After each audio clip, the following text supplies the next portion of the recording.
thank you so much for agreeing to come in and have a chat to me about Gold Coast Plumbing Company and everything that we've been working on together. I really appreciate your time today.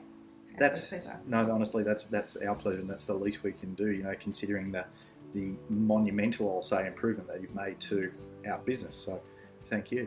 Well, first of all, do you want to just tell me a little bit more about Gold Coast Plumbing Company, I guess, so anybody who's watching this can get a better feel for what you do, and then we can start diving down into a little bit more about why you went down the systemising path. I'd love to, and that's a shameless opportunity for exactly. a plug of Gold Coast Plumbing Company, of course. So I'd like to think that we are probably one of the premier plumbing companies on the Gold Coast.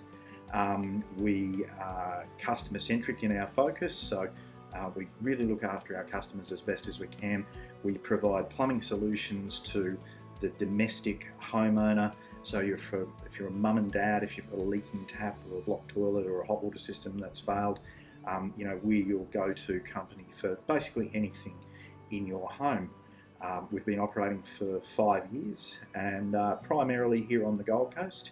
I've got a team of 4 wonderful tradespeople out there on the road who are just awesome, knowledgeable, technically gifted, but also very personal people, and a team of a couple of people in the office as well that, as I suppose the first point of contact with the company, just wonderful people to reach out to when you're having probably a pretty bad day, because normally if you're calling us, something's not going too well. True. So what led you down the systemising path to start with? What made you reach out? Scalability, Pip. I got to a point where I was on the tools, but I also wanted to grow the business. I didn't want to be middle-aged and out there in the heat on a shovel, solving those problems as much as I was. So, I knew from the onset, through a little bit of, business improvement knowledge, that systems were the only way that would happen. And it's an interesting thing. I was listening to a great podcast the other day, and somebody summarised it really well, is that you can have a brilliant team, but without the systems to use, you just haven't got a chance. So, you don't need to build a great business with a brilliant team every time. If you've got brilliant systems, then I'm not going to say anybody can do it, but if you prop the right person in with a bit of training, systemising will get you there. So, cool. That's why we chose to systemise. Cool. So something that struck me as quite different when I first met you was all of the documented processes that you already had using the flowcharts.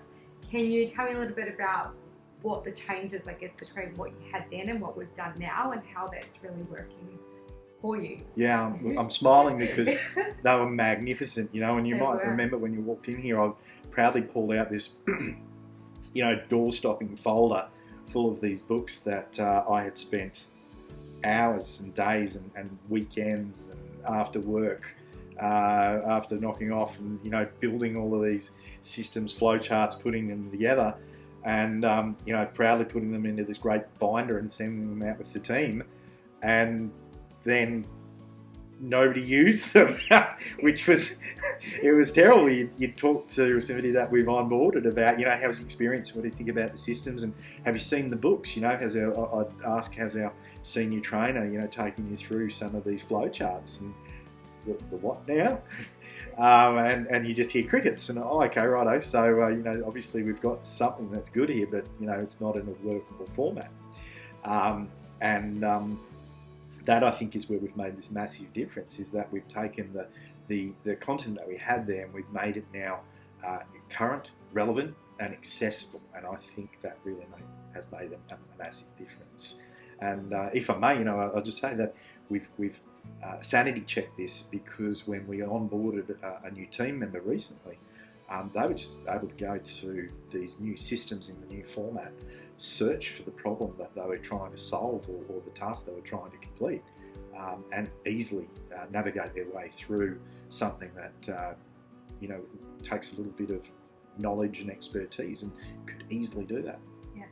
So what made you reach out to somebody to help you go from what you had? Why did you think about engaging somebody external to doing everything yourself? Pip, I think there's a certain point that you get to in business, and it can be when you are a sole operator working on your own, or it can also be when you've got a team of 6 or 7 like we do at the moment, but you get to a point where either you're not able to do it, you're perhaps not passionate about it, it's not your expertise, and you're not going to progress as well as you could if you don't involve somebody who's knowledgeable. So for me, we needed somebody who could come in and solve a problem for us. And I will say that by doing it, we are far further ahead of where we would have been had we taken on that challenge ourselves. We would still be working on those systems now had we not engaged you to help us with this. That would be the honest truth. And we would just chase our tail. It would never get done. Cool. So what made you decide to proceed with using myself in ProjectBox? Pip, over the years, what I've found is that it's referrals from other people who have solved the same sort of problems that I'm trying to solve. It's through those referrals where I've had the best results. Like I've tried to hire people through Upwork or other platforms where you might find freelancers or people that you meet in the street, for example, but it just does not work as well. When you've got somebody who you've met through referral or even through the knowledge of what somebody else has done, e.g. visit your website, see the work that you've already done, you can see that it's got synergy with what we're trying to achieve. So it was an easy decision, and after our first meeting, it was a good fit. I was confident in the fit straight away, that you had the knowledge and the ability and the output and that desire to help us to reach that next level. So it was a no-brainer. Fantastic. I want to know what things are like now for you, both from your perspective with having all this stuff in place, but also from the teams. So I know we've briefly touched on why the flowcharts have gone, but more how it's actually helping on a day-to-day basis. Great. Pip, there's two scenarios I can tell you about here, which is just fantastic.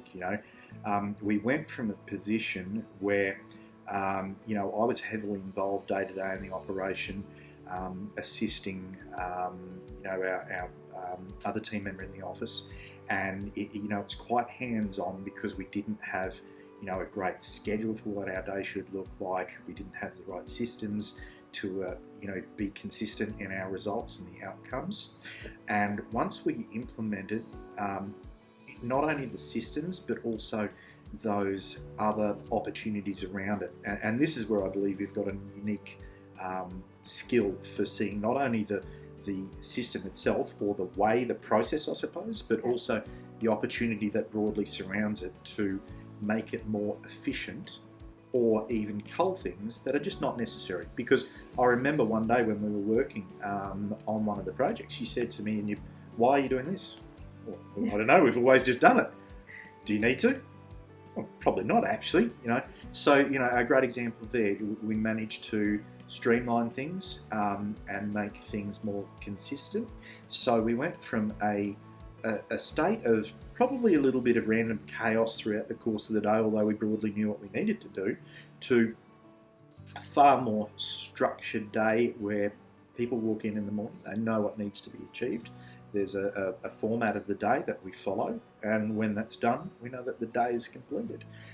So from that perspective, that then freed me up to have a little bit of time off, to get out of the office, to go back to some of those other pursuits in opportunities in those windows of time throughout the day when you can go away and do things. So it's given me a little more freedom. And for our team out in the field, which is a little different, the team operating in the office operates differently from the team in the field. It's given the field team more autonomy as well. So now things that they probably would have called me for approval or for more information about, we've moved past that now. They've got the autonomy, the authority, they know what the outcome needs to be, and they've got the means of achieving that. So for them, it's improved their day as well too. It's really brilliant in the way that everything ties together, especially having someone like you who has come in and with your knowledge and experience, you could see the bigger picture for us. Because we were so close to what we were doing, it was a little hard to step back, where you were able to see that and then help us to establish a number of, platforms, tools, methods of doing things. We move forward from having those original systems, processes in books that were no longer read, to bringing those online. And moving away from, I guess, the old way of doing things and being very, step by step with a snapshot about everything that needs to do, to more providing information about what the outcome needed to be, and then broadly steps about how to get there. Not so much about what every step looks like, because we should trust in our people to be able to make good decisions and get to that outcome if they've got a sense of what that is. So we implemented a lot of that, great tech throughout, to using Google Drive, so that way it was accessible across everybody on all of our platforms.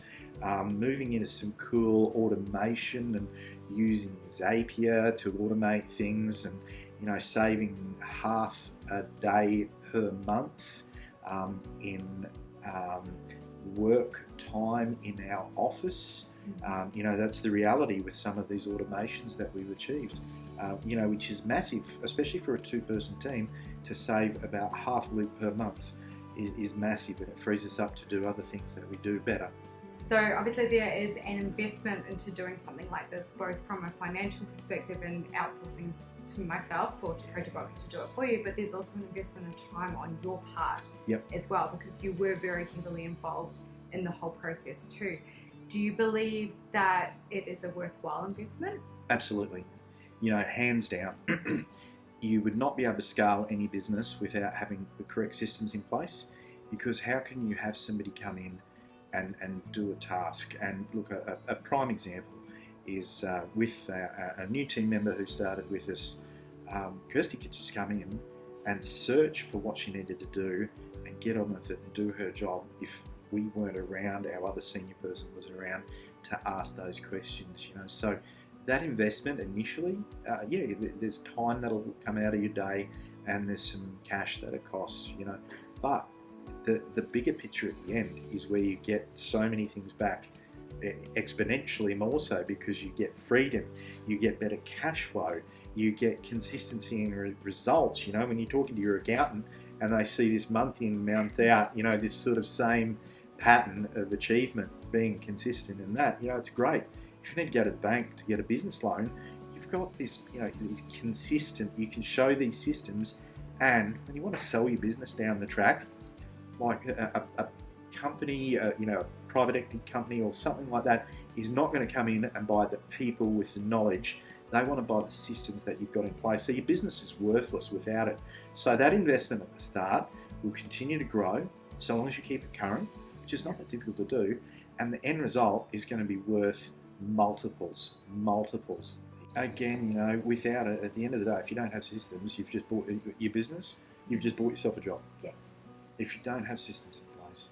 Because right now, I've got that ability where I could jump on a plane tomorrow, and we're in the middle of COVID here. It is January 2021, but if international travel was available, I could be on a plane tomorrow and run my business from anywhere in the world, with the knowledge that my team have got the systems right now to do that work and do it safely and do it productively and do it profitably as well. Do you find that the systems impact your customers' experience with you? Absolutely.